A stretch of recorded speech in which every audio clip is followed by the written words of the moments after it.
It's unfortunate, but over the years, I've learned that people are either taking in the world or they're getting taken from in the world. And so you've got to decide who you're going to be. And a lot of the times with men, we're taught to be people pleasers all of our lives. And we're taught that women care, and women are taught that only women care. But the thing is have you ever noticed that a lot of people know how to treat women nowadays? They know how to treat women. They know what to expect necessarily, let's say. They know what to expect. But with men, a lot of people have no idea what to expect and how to treat men. And this is also men with men, right? Because have you ever met a guy that's a bit aggressive? He's a bit too aggressive. It's not like you can't handle your like the energy that this guy's bringing off. Like you can handle the energy just fine. It's just that the way he's coming off is a bit unsophisticated. It's a bit too aggressive. But then if you're too nice, a lot of the times that kind of signals a people pleaser mentality. And so there's a fine line between ways that men will view you. So me, for example, I've seen if I'm approaching a business situation, or if another guy is approaching a business situation with me, I will do business with them based off of how sophisticated or unsophisticated they seem. So what do I mean by that? I mean that I'm going to treat this person in regards to, well, not necessarily like what they are, but who they are. I'm going to treat them based off of who they are, not what they are. That's my spiel. That's how I do business. And it's the same thing with people in general. A lot of people think that business life is separate from personal life, and that's just not the case. But you've got to understand that you're not going to get everywhere that you need to go by being kind. And let's say that you're losing in a battle, like whether it's a battle in business or it's a battle in relationships or whatever, like something happened and people turn their back on you or whatever the case is. Even if you're losing, you've got to let them know that they're in a fight too, man. Like they're just as much in the fight as you are.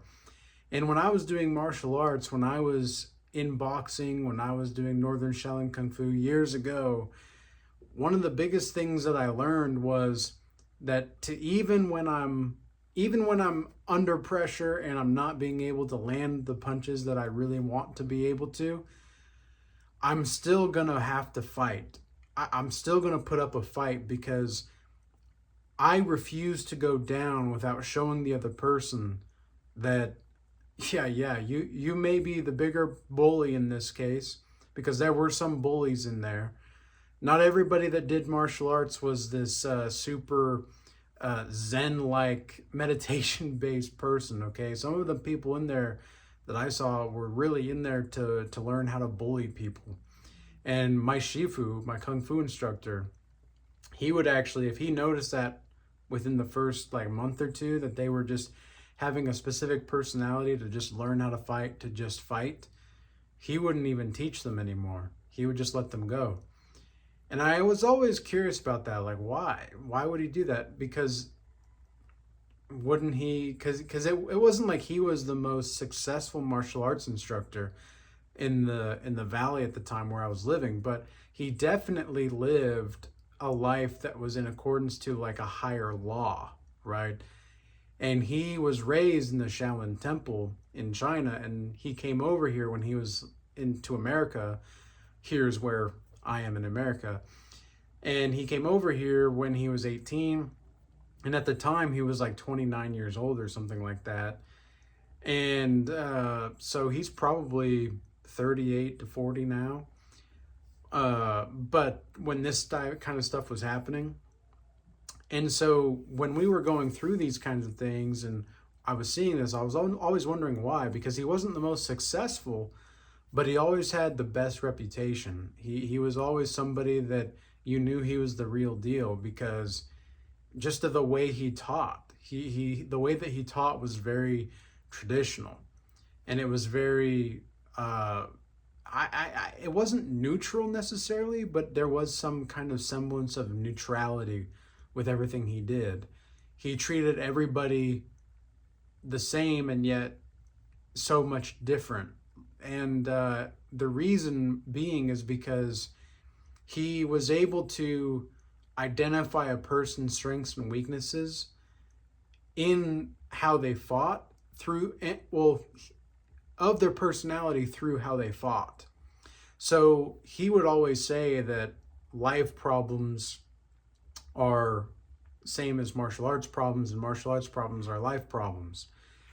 And I've kind of adopted that mindset in some sense to the gym or to other forms of working out. Like if I'm having a hard time with my endurance in the gym, like if I'm having a hard time getting my 3 to 5 miles in for the day, I'm just kind of going through the motions at that point, then I know that I need to take a step back.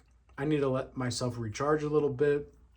I need to see the landscape of the situation and move forward, because I cannot continue to rev the engine if there's no fuel in the engine.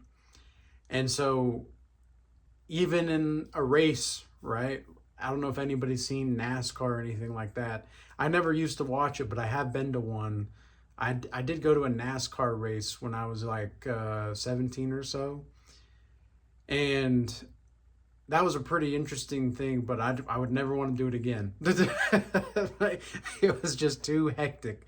And man, the white people were crazy there. They were nuts.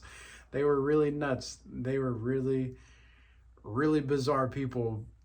I mean, that's where a lot of the rednecks go, right? And it was no joke of a redneck.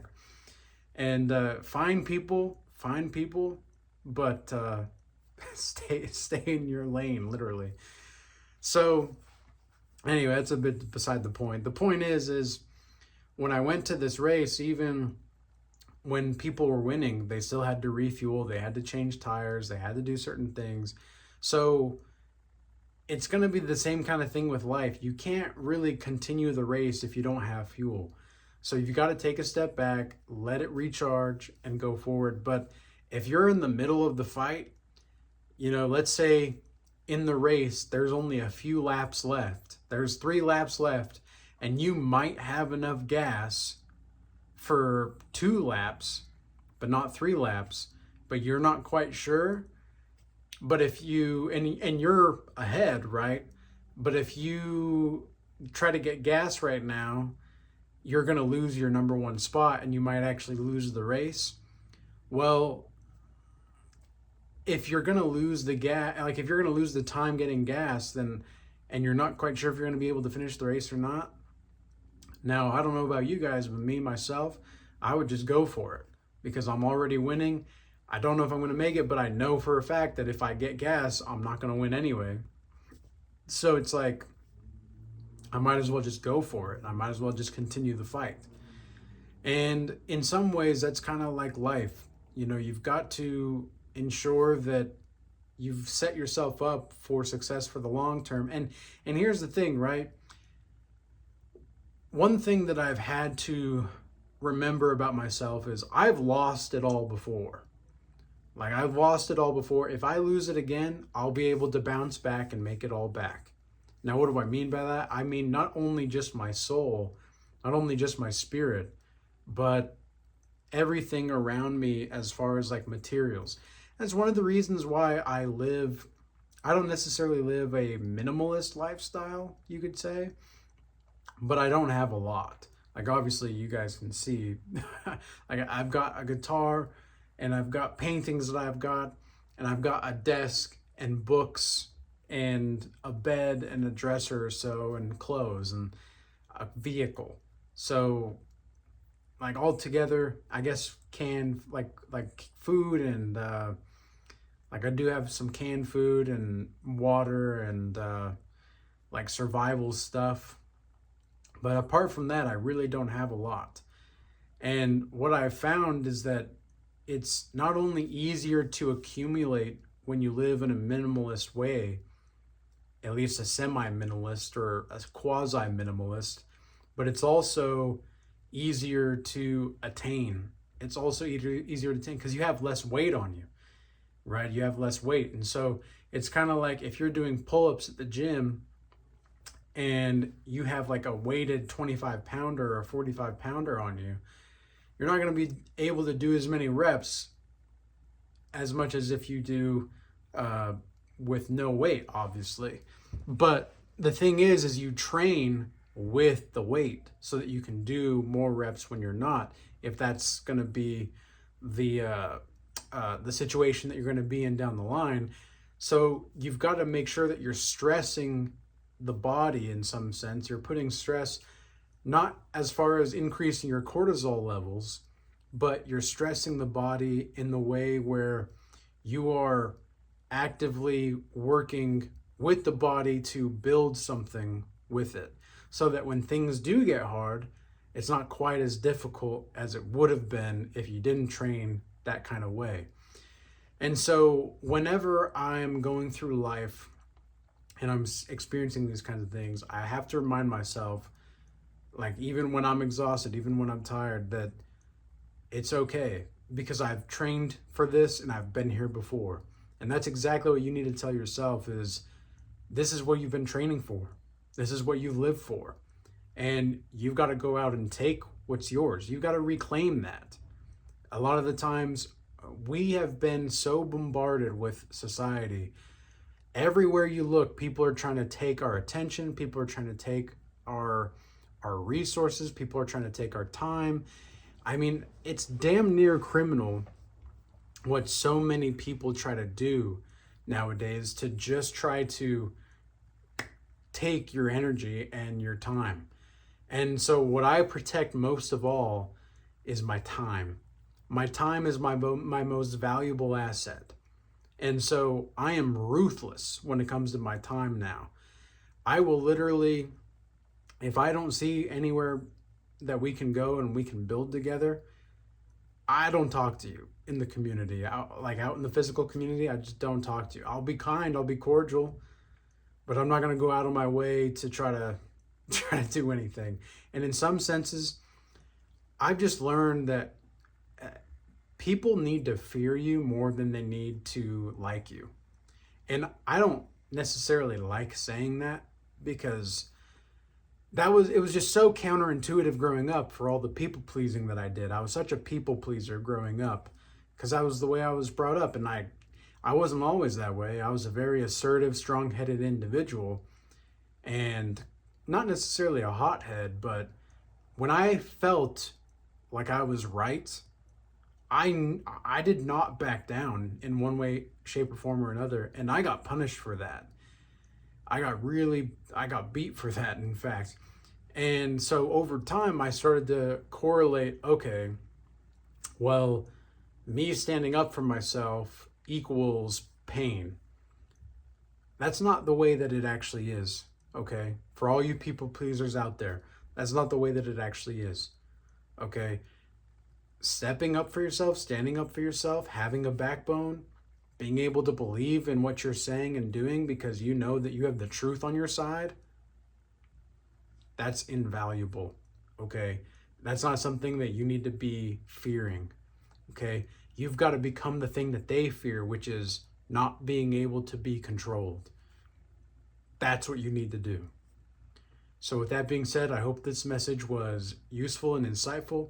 And until next time, peace be with you. I do want to make sure that everybody is aware that we do start the 7 Deadly Sins course in the Regal Change Academy.